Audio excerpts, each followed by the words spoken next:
Jumat 5 Mei 2023 hari ini Presiden Joko Widodo bertolak ke Lampung.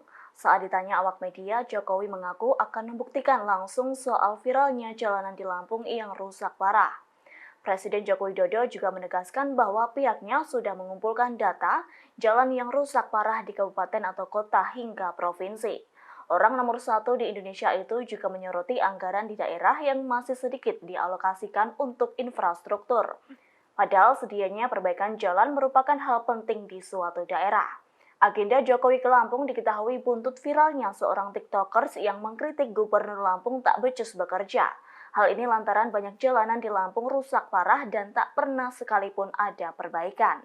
Nah, gini, jadi ini kita baru mengumpulkan data-data jalan-jalan kabupaten dan kota, jalan-jalan provinsi yang rusak parah. Karena anggaran yang ada di provinsi maupun kabupaten kota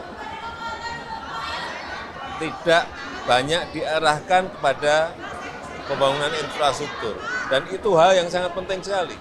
Begitu jalan rusak, apalagi jalan produksi, akan mengganggu yang namanya komoditas itu, mobilitas orang, mobilitas barang, biaya logistik akan naik. Sehingga barang itu tidak bisa bersaing dengan provinsi lain, daerah lain, atau negara lain. Ini yang kita harus tahu semuanya, manfaat infrastruktur ada di situ. Saya ingin memastikan, saya besok mau melihat betul apakah yang ada di video, apakah yang ada di media itu benar atau